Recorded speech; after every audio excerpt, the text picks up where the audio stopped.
ID மார்க்கெட்ஸில் வந்து watch லிஸ்ட்டுன்னு சொல்லிட்டு நம்ம எந்தெந்த ஸ்டாக் ஃபாலோ பண்ணுறோமோ இல்லை நம்ம ஹோல்டிங்ஸில் இருக்க ஸ்டாக்ஸையோ நம்ம ஆட் பண்ணிவிட்டு அந்த ஸ்டாக்ஸை பற்றி நம்ம இதில் பார்க்கலாம்.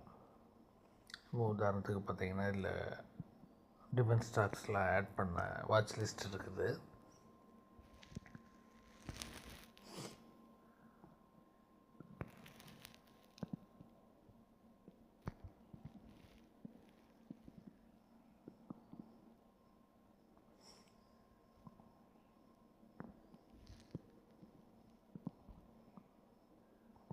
ஒன் இயர் பெர்ஃபார்மன்ஸ் அந்த மாதிரி போட்டுக்கலாம்.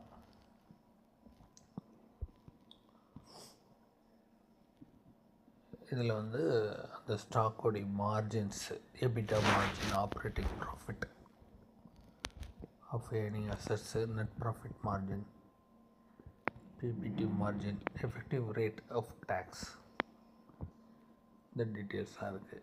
அப்புறம் கீ ரேஷியோஸில் போனீங்கன்னா Z score, ROA, ROCE, CFO by PAT, டெப்ட், இன்வென்ட்ரி டர்ன் ஓவர் அது இருக்குது.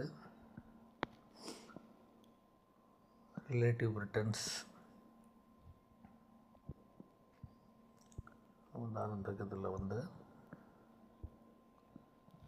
நீங்கள் பிஇஎல் எடுத்துக்கிட்டிங்கன்னா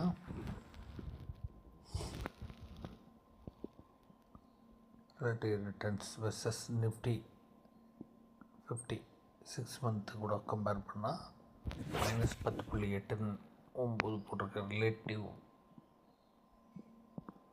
ரிட்டர்ன்ஸ் வெர்சஸ் பிஎஸ்சி.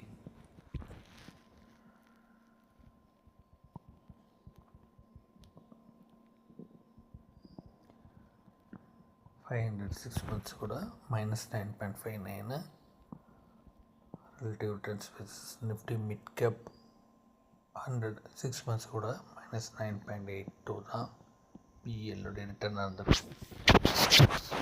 அதே இது relative returns versus Nifty 50 1 year கூட கம்பேர் பண்ணால் நிஃப்டியை